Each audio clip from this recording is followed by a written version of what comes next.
Fluks vizitorësh në sitet arkeologjike dhe historike të Durrësit, kulla veneciane dhe amfiteatri janë ndër monumentet më të vizituara, por turistë organizuar në grupe apo vizita individuale shenë në çdo orë të ditës, pranë forumit bizantin, mureve rrethuese të tjerë. Ne kemi pasur një numër të lartë vizitorësh gjatë 3 mujore të parë të vitit.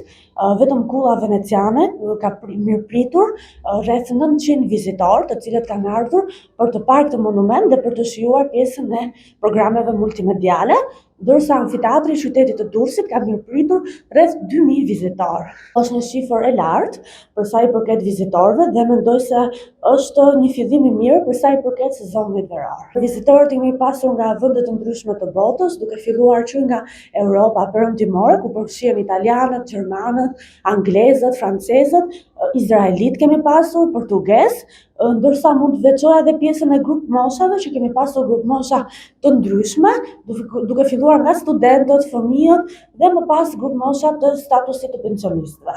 I reklamuar nga mediat e specializuara në sektorin e turizmit si një nga top destinacionet për të vizituar në Europë, Shqipëria po tërheq gjithnjë e më shumë të gjitha tipologjitë e turistëve, duke nisur nga moshat e reja e deri tek pensionistët. Vendi ynë tërheq kurreshtarët jo vetëm për bukuritë natyrore, trashëgiminë kulturore, kulinarinë e të tjerë, por edhe për shërbimet, siç është turizmi dentar, të cilin italianët e kanë zbuluar vitet e fundit. Po kaloj shumë mirë këtu. Më duket sikur jam në shtëpinë time në Puglia. Jam këtu jo vetëm për të parë vendin tuaj, por edhe për të përfituar nga shërbimet dentare që ju ofroni. Këtu te ju kemi parë disa muze, vizituam Tiranën. Këtu te ju më pëlqen që jeni shumë miqësor, shumë të hapur. Familja ime ishte në Shqipëri pak vite më parë dhe e pëlqeu shumë vendin tuaj, kështu që vendosëm të vim. Kam mësuar shumë për historinë dhe kulturën e vendit tuaj, për të cilën nuk dija asgjë më parë, por njëkohësisht vendi juaj është shumë i bukur. Çmimet janë shumë të mira, po ti krahasosh me Gjermaninë. Unë vi nga Rusia, këtu te ju është shumë ngrohtë. Ju jeni shumë miqësor dhe unë ndihem e sigurt në vendin tuaj. Kemi pak a shumë dhe histori të përbashkët, sepse na bashkon epoka sovjetike. Jemi nga Franca. Kemi bërë një tur nëpër Shqipëri. Ishim edhe në jug. Është hera e parë që vim dhe nuk isha menduar se Shqipëria është kaq e bukur.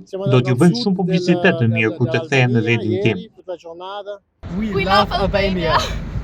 Lufta në lindjen e mesme mund të përkthehet këtë verë për Shqipërinë në një bum turistik.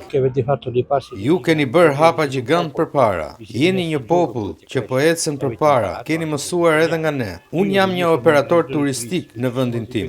Aktualisht në Itali ka pak destinacione për pushime. Prandaj vendi juaj mund të shërbejë si një opsion mjaft i mirë për bashkëdhetarët e mi. Gjatë 3 mujorit të parë të vitit 2026, 92.918 vizitorë vendas dhe të huaj vizituan institucionet dhe qendrat tona kulturore, një rritje prej 81% krahasuar me vitin 2023, bëri të ditur sot Ministria e Turizmit dhe Kulturës.